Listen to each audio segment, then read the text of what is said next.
Good morning and welcome to New Mexico Rising. I'm Kayla and this is a show where we talk entertainment and lifestyle. We've got some local stories, helpful tips, and a few surprises along the way. This week we've got this. I totally get, as a busy mama at 3, how overwhelming the back-to-school season can feel, so I'm hoping just to make your day so much easier. You know what? Albuquerque has a very special place in my heart. All that and more right here on a show we like to call New Mexico Rising.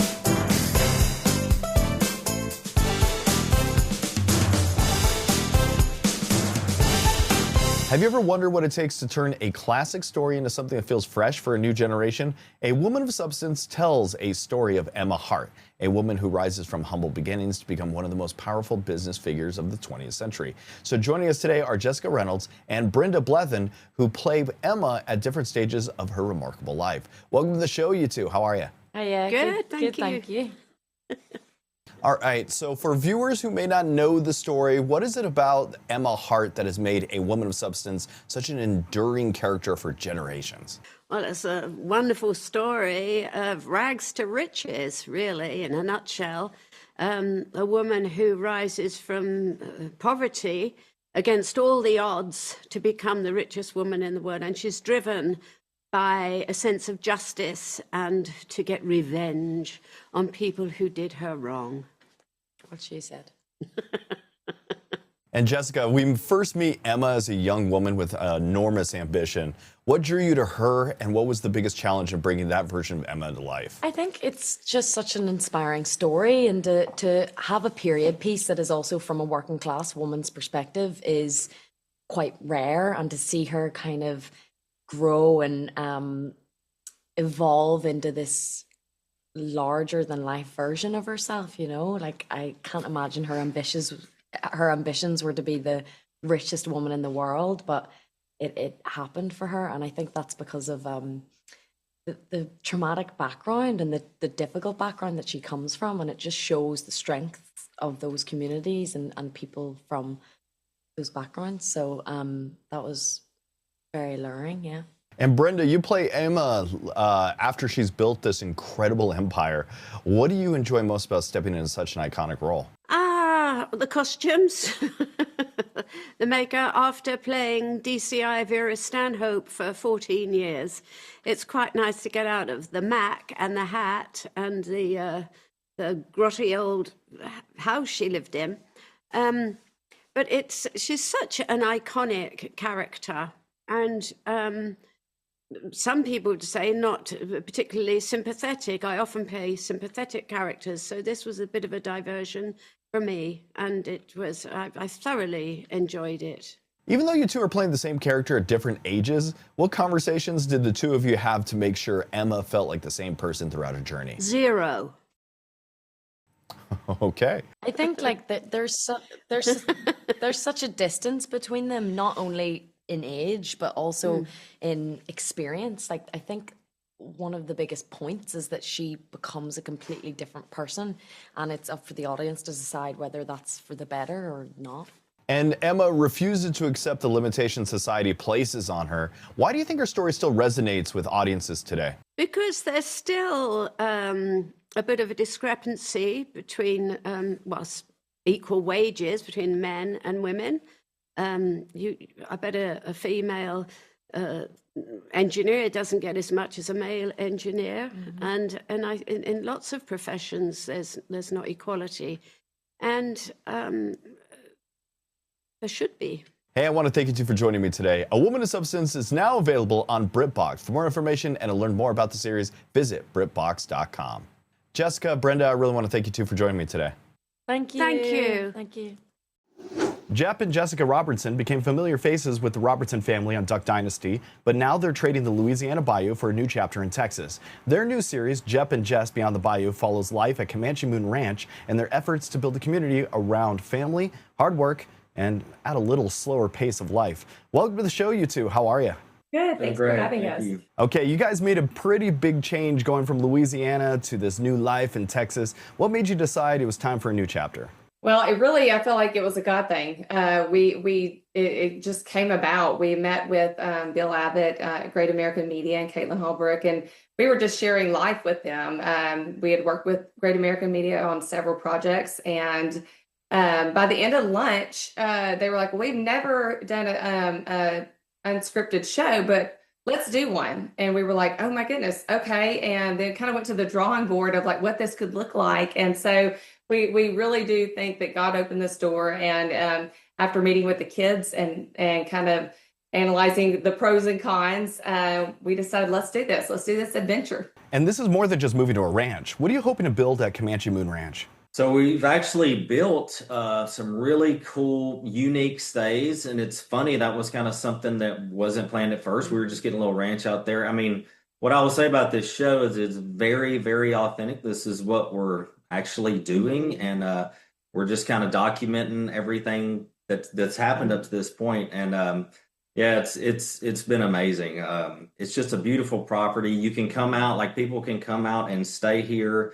And there's actually, like, if you're watching it and you're like, oh man, I love those ranches out there. Yeah. We have little ranches for sale. You get to come out and buy a ranch if you want to. And be a neighbor. It's really cool. I think the big thing is like when we got out there, we had kind of a vision for, going out there. And then once we got out there, I just feel like the doors kept opening, visions kept coming, and it became a bigger picture than what our little small minds anticipated. And really just looking at it as knowing that this will outlive us, and think about all the families, all the people, all the community groups, and father, son, getaways. I think there's just a lot of special moments that will happen out there, and it's going to outlive us. And that's such an amazing thing. And we get to see everything from big ranch projects to family dinners and welcoming new neighbors. What was important to you about showing that side of your lives? Well, I mean, community is a big deal to us. And like, the first episode is kind of us talking about with our group, our church group, kind of this decision and should we do it? And it took a lot of prayer and thoughtfulness. And I think that just kind of shows you kind of where we're at in life and what community means to us. And we've met some amazing people out at the ranch, our neighbors. They're super cool. And that's what we like about it. We play pickleball together. So it's just a really neat place to get out, unplug from the busy hustle bustle of life. And you've both spent a lot of your lives around cameras. How does Beyond the Bayou feel different from what viewers have seen from you before? I think for one, it's, we're doing this kind of on our own with just our kids, and then actually get to introduce some of our community, our new friends out in Texas. Some are old friends. We've made some new friends. And I think that's the beauty of it is building a community wherever you're at, and being vulnerable, going out there and meeting people and being a support system for each other. And there's a bigger idea in the show about slowing down and building a life that really means something to you. Has making this move changed what happiness or success looks like for you and your family? I don't know about that, but something I guess we've been talking about a lot is, my mom told me when I was a kid, a true friend cares about your soul more than your happiness. And that always affected me. And it's something I try to live by, is like, I would rather, follow Christ is what we do than anything else. And so, our faith really comes out in this show, and which I think is just us. So, Jep, Jess, Beyond the Bayou is streaming on Great American Pure Flix with new episodes Thursdays. You can also catch it Saturdays at 9 on Great American Family and GFAM+. Thank you two for joining me today. Thank you. After decades of getting blown up, flattened, and generally destroyed by Acme products, Wile E. Coyote is finally doing something about it. He's suing. Coyote versus Acme takes that wonderfully ridiculous idea and turns it into a live-action courtroom comedy with a surprising amount of heart. Will Forte and Lana Condor join us now. Welcome to the show, you two. How are you? Thank you. And by the way, it's great to talk to you because we made this movie in Albuquerque. That's right. Yes, it's an Albuquerque film. I've been waiting and wanting to see this. When somebody first told you about Wile E. Coyote suing Acme, what was your reaction? I thought it was really hysterical. Yeah. It's really funny. This was a New Yorker piece. I believe his name is Ian Fraser, wrote this back in the 90s, I think. And so it's been kicking around for a while, and then finally people wrote it up. So it's comes from this incredibly funny writer, and then adapted by this amazing Oscar-nominated writer Sammy Birch.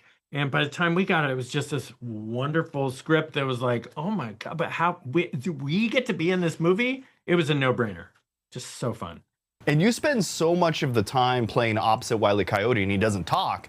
So it turned into a pretty long monologue, my friend. How do you make an animated coyote feel like a real scene partner? Well, we were really set up for success. Our production, our director, Dave Green, he brought in Dave Barkley, who is an iconic puppet master, and so he built a live action to scale Coyote, and then he would go in as Coyote and he would puppet Coyote through the scenes when we were rehearsing, so we could get a general sense of where he was in the room, kind of how he was feeling, and then they would pull the puppet away and they would put in tennis balls, and that's kind of how we filmed. That's kind of how we filmed our interactions with Wiley, and to be honest, like having that resource of Dave Barkley and having him there and being so great at his job and being so great at being Wiley, that changed a lot for me. Like it was very valuable for me. Yeah, he really brought the scene to life and made it much easier than you would think. Yeah. And this movie has its own kind of specific kind of comedy, especially because it takes place in the Looney Tunes world. What was your key to finding your position in that place? Well, look, I mean, for me, it was easy because I was a big Looney Tunes fan growing up, and I would watch it on Saturdays and every day after school. So, like that mindset, in a lot of ways, that helped shape my comedic sensibilities.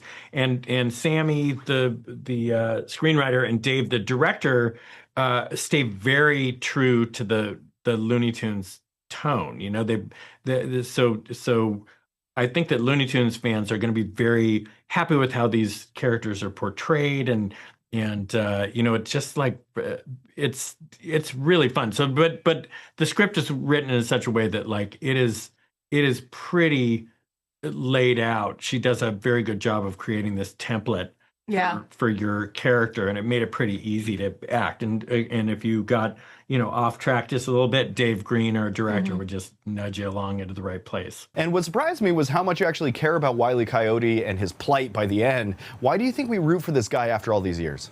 I mean, God, he's the classic underdog. He's a character that gets up every single day and try again. And even when it's not the result that he wants, and he goes home battered and bruised, he gets up again the following day and he tries again. And I think that that's just that character, someone who's that tenacious and focused and so steadfast in his goal. Like, I think that's very, very inspiring. And for me, I think that, like, I mean, even with the poster, like he's pushing up this big bomb, and it's gonna fall, I'm assuming, and he's probably gonna keep pushing it up the hill. And I think that's a beautiful message for people to hear. And for me, honestly, I'm pretty proud to be a part of a movie that champions their main character, Wile E. Coyote, as someone who will get up and try again, even in the face of adversity. You know? And there's plenty here for longtime Looney Tunes fans. It doesn't have to or just completely depend on nostalgia. How important was it that it worked for also a new audience? I think it was really important that it worked for a new audience, for sure. I mean, I can speak, like, you know, for me, like, my parents introduced me to Looney Tunes, but it wasn't a major fixture, like, in my own personal life as growing up as a child. So my real true love for Looney Tunes, it started doing this movie and is now. And I really, really think that something that I love the most about this movie is if you've never even seen a Looney Tunes cartoon in your life, you can watch this film and you will fall in love with the world. So I definitely think that it's very important to try and create a film that's obviously for the diehard fans that have loved this and has been a huge part of their lives. But I also think it's very important to create a film that anyone can go to. Yeah, I mean, there is a little extra level of nostalgic sweetness if you do know the Looney Tunes, but the story is just so solid. Yeah. Yeah, I didn't know anything about Lord of the Rings before I watched that, and I loved it. There you go. Like Harry Potter, you know? Absolutely. And we got to give a little love to the New Mexico filmmakers out here. So much was shot here. It's based in New Mexico in Albuquerque. This isn't the first time you've shot a movie out here. You did MacGruber out here as well. What do you remember most about making the movie in Albuquerque and some of the uphill battle you guys went through to try to make this film? Well, you know what? Albuquerque has a very special place in my heart. I've made the MacGruber movie here, Beer Fest I was in out here, MacGruber TV series, and then Coyote versus Acme. And I got married in Albuquerque. We got married during the shooting of MacGruber, so it holds a very special place in my heart, and I just have such fond feelings. Love everything about it. So beautiful. Great food. Great people, great crews. Green chilies. Oh, I can't get enough of them. Those hatch chilies, right? Anyway, the roller coaster ride that happened to this, a very emotional roller coaster ride. We had completed the movie. They did the post-production process. It's testing really well. And then Warner Brothers comes in and just says, nope, we're going to just throw this movie in the garbage can. Nobody's going to ever see it. And we're going to take a tax write-off. And we hadn't seen the movie yet. So when we saw it for the first time a week after that decision, it was mind-boggling. You know, I had gone in thinking, oh, this has got to suck, right? Because that's why else would they be doing this? And then I see this very special, incredible, funny, and emotionally resonant movie. I was so frustrated that I didn't get to share this beautiful movie with my kids. And it just was this horrible feeling. And then we were forced to kind of move on from it because there was nothing we could do. But as we were moving on and trying to get other work, a bunch of people made a bunch of noise about it. They wouldn't stop making their voices be heard. And eventually Warner Brothers had to take note. And they eventually, I think, just got sick of like all these people saying stuff. So they sold it to Catch Up Entertainment. And it's just great because this, you know, and now it's coming out in movies because of these people. And it's so great because the on-screen story is about an underdog taking out a big corporation. And the off-screen story is the same thing. It's all these underdogs who banded together to make their voices heard. And because of them, they took on this corporation and beat them. Will, Lana, I really want to thank you two for joining me. Coyote versus Acme hits theater August 28th. It's a blast. I definitely say you should check it out. Thank you two for joining me today. Thank you very much. Back to school means getting everybody out the door, packing lunches, and somehow figuring out what the kids are going to eat after school too. So how do you make all of that easier without overthinking it? Annessa Chumbley is a registered dietitian, nutrition expert, recipe creator, and mom with some simple ideas that could help. Annessa, it's good to have you here with us. How are you? Hey, Dan, I'm doing great. Thanks so much for having me. Okay, so what is your secret to keeping meals and snacks easy when schedules start to get busy? Yeah, I totally get, as a busy mama at 3, how overwhelming the back-to-school season can feel. So I'm hoping just to make your day so much easier. And my biggest tip is to keep foods on hand that are protein-rich, convenient is a must, and can work for those breakfast, lunch, and snacks. That way, each time your 5-year-old comes up hungry again, which they will, you're not starting from scratch. Dan, I found when I take this approach that it helps my kids feel energized, supports better sleeping habits, and takes some of the stress out of those busy back-to-school weekdays. And this is why I love keeping Chobani on hand. Chobani Greek yogurt makes it so easy to build balanced meals and snacks throughout the day. All right, give us one of your favorite easy back-to-school breakfasts. Yeah, breakfast. It's the most important meal, right? Because it helps our kids start their day with energy and focus. So no matter what my kids are eating, I make sure to get a Chobani Greek yogurt drink in their hand because then I know they're immediately getting 10 grams of protein. They're made with real fruit, farm fresh milk, and that protein is going to help keep your kiddo fuller longer. These are so convenient, great for busy kids and even busier parents. And speaking of parents, Dan, what I like to tell the parents that I work with is when you start the day with a balanced breakfast, it really sets the tone for healthier choices throughout the whole day. I call this the win the morning and you've won the day rule, and Chobani really makes it achievable. And when you're packing a lunchbox, what should parents be thinking about? They should be thinking about fun. So you got to make that lunchbox fun. We like to use the bento style lunchboxes and use cookie cutters to make fun little sandwiches. My 5-year-old loves this. Then fill in the gaps with colorful fruits and veggies. Dessert is where we usually get tripped up, but Chobani comes in as our hero with their Chobani flip. My kids love the creamy yogurt, the crunchy mix-ins they get to do themselves. I love that they're getting 10 grams of protein, only natural ingredients. Just so your viewers know, you can get these in single serve or in a multi-pack. We like to stock up on those because they come in flavors like s'mores, cookie dough, cookies and cream, or my daughter's favorite, the peanut butter cup. So what's one of your go-to after-school snacks? Yeah, I don't know about you. My kids come home absolutely starving. So I found a lot of success in setting out an after-school snack tray and then putting a bunch of things, usually that we need to get rid of, that need to be eaten so they can make their own choices. Now, this is where protein is so important because it's going to be what keeps them full and satisfied until dinner. So I am recently obsessed with these Chobani high-protein Greek yogurt drinks because they come in different amounts of protein. You're going to find it in 15, 20, or 30 grams, so there's an option for everyone in the family. And these are great if you're headed right back out the door to go to soccer practice, throw it in your sports bag or in a cooler. They're made with real fruit, 0 grams of added sugar, and they help keep everyone satisfied until dinner. And as a dietitian and a mom, what's one thing you really want parents to keep in mind when it comes to feeding their kids? Yeah, if I had just one thing, I would say ditch the perfection and just focus on one simple thing that you can add that's going to make your life less stressed. So I think it should be something that's protein rich and convenient. As a RD, I'm always looking for foods that add even more nutrition, like especially for our kids, vitamin B12 and those live and active cultures. And Chobani checks all of those boxes and really helps busy parents build balanced meals and snacks throughout the day that the whole family can enjoy. All right, so where can we go for more tips and information? Sure, absolutely. Just go to Chobani.com. Annessa Chumbley, I want to thank you for joining me today. Thank you so much, Dan. You have a great day. You finally get to your vacation destination and your back hurts, your neck is stiff, and you're already looking for the ibuprofen. With a few weeks of summer travel still ahead, there are some simple ways to make the trip easier on our bodies.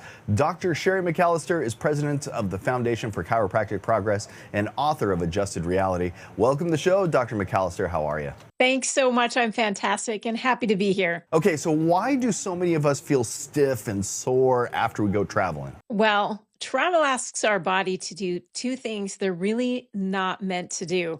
And it starts with, we're not supposed to sit for long periods of time and then suddenly manage heavy, awkward loads. Travel really causes us to sit in those awkward chairs, sleep with different pillows, and then manage last-minute travel disruptions. And that is why I think we start our trip. We need to focus on being in the best possible shape that we can be in. And I think one of the biggest problems we have, it's not the imperfect posture, it's really staying in any one posture too long when we travel.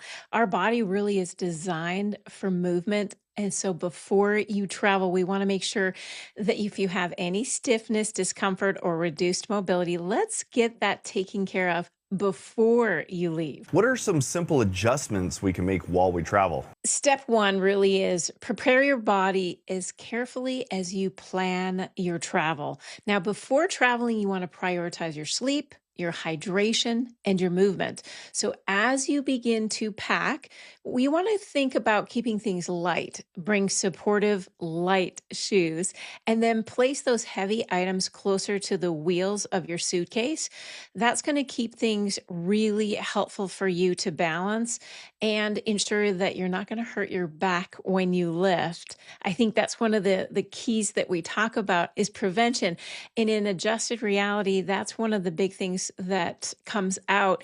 It's small intentional choices that are made consistently that can change the way we experience our health, especially how we travel. And you have the SITS method for flying and a road trip reset. Can you show us how those work? SITS is a great way for your body to have a quick movement snack without leaving your seat. So we start with the first one, which is shoulder shrug. So the SITS is SITS, Start with the S in that shoulder shrugs. Lift your shoulders towards your ears and then roll them gently back and release. It really relaxes tension. And then you have the incline. That's the ear to your shoulder, the incline up. And what you do to one shoulder, you're going to want to do to the other. The twist, you want to be able to twist those shoulders over to one side. Maybe it's the aisle if you're on an airplane, and then towards the window. And last S, steps. You can march your feet in place. You can alternate heel and toe raises, pump your ankles. What we want is to be able to really get the legs moving. And if you can get up and walk around, that's absolutely the best way to do it. So what can we do about heavy luggage and tech neck when we're traveling? Yes. Well, as I mentioned, first we want to pack light. We have a tendency to pack way more than we actually need. And if you're using a backpack, which I see many do, be sure to use both straps rather than loading one shoulder. When you get into the airplane cabin, just stop for a moment.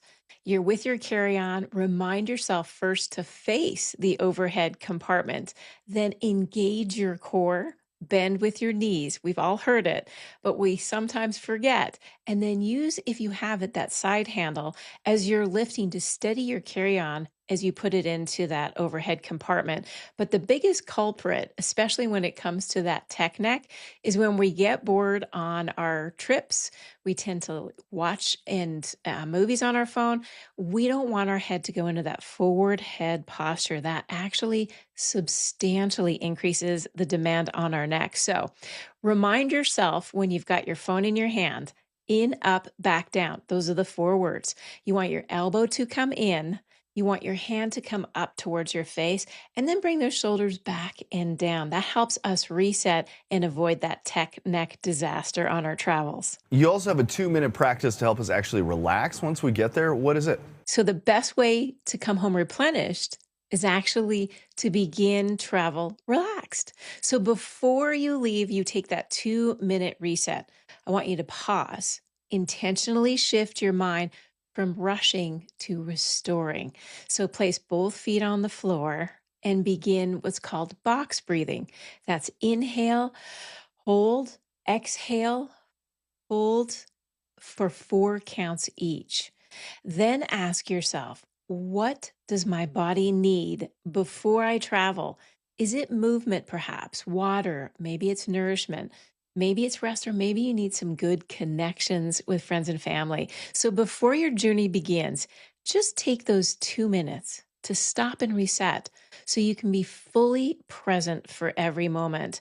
And as every trip goes, a trip to the chiropractor fits beautifully into this picture because it helps you tune in to your movement, your function, and the signals your body is really sending you. So you check your car before a long road trip. Why not check how your body is doing before and after your travels? All right, so where can people learn more about you and your book, Adjusted Reality?